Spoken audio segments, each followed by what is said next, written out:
When I finished viewing Jim Carlstedt's marvelous DVD for the first time, I had the feeling that it was somehow incomplete. While referring to himself numerous times in his narrative, it was always in the context of profiling another.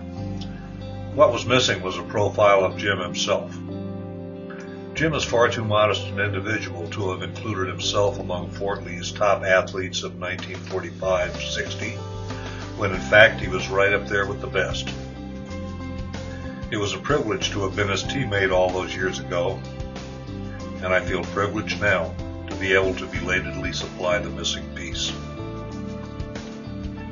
From the time Jim moved into our school district as a 6th grader, he was always the athlete every kid who cared anything about sports wanted to be. I know because I was one of them.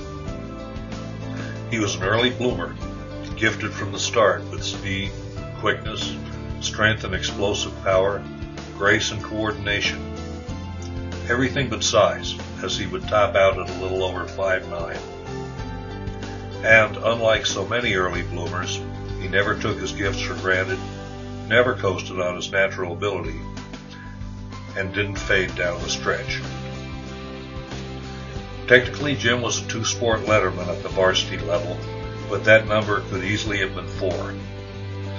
Fort Lee would not field an interscholastic track team until 1957, 1 year after he graduated. But as a freshman, he took down a field of upperclassmen, sweeping the sprints and winning the long jump at an interclass meet. If we had had a team 1 year earlier, he would have been the star of it. Jim was a running back, receiver, and defensive back on the JV football team his freshman year, and was considered nothing less than a phenom, destined for stardom down the road. It didn't happen.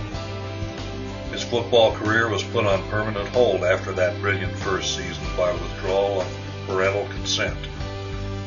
Jim told me that he regrets that edict to this day, as he considers football to have been quite possibly his strongest sport.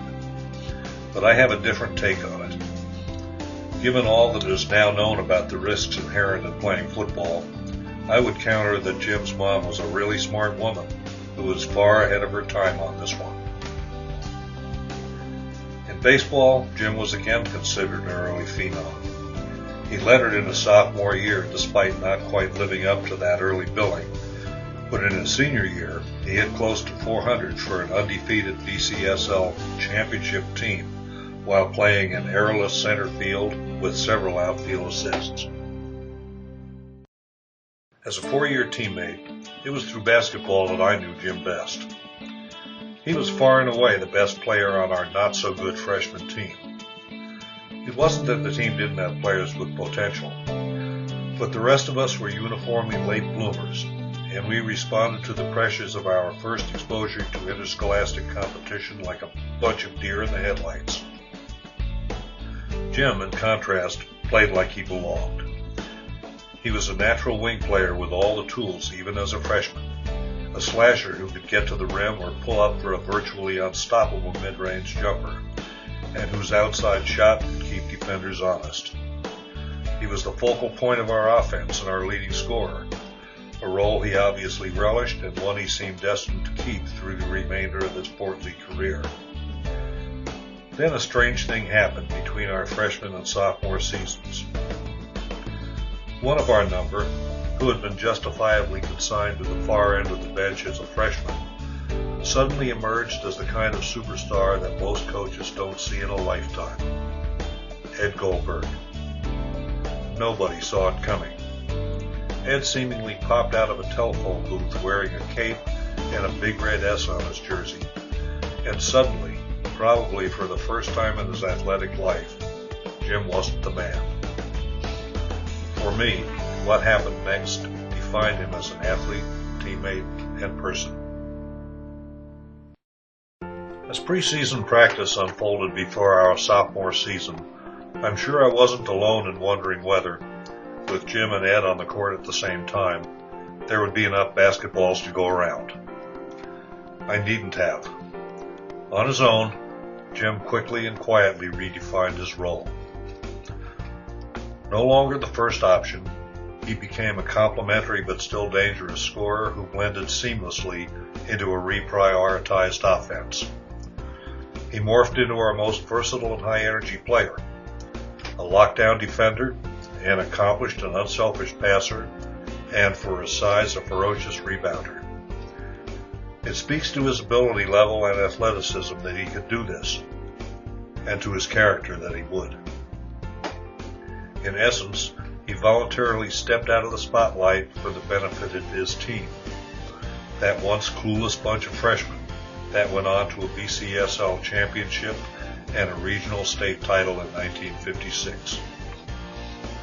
I'm certain that had Jim played for virtually any of the teams that we played against in his 2 seasons as a varsity starter, he would have been their leading scorer and a hands-down all-league selection.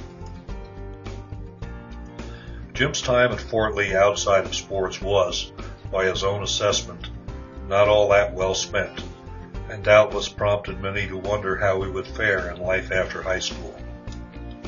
I was never one of them, and I don't believe that any of us who played alongside him failed to see past the facade. When we reconnected more than 50 years later, it was no surprise to me that he had channeled the drive, energy, intelligence, and character that once defined his playing days at Fort Lee into a highly successful and productive entrepreneurial career. It was Jim's good fortune. It could easily have been misfortune for a lesser individual to have played alongside a future major leaguer in baseball and a 2-time college All-American in basketball.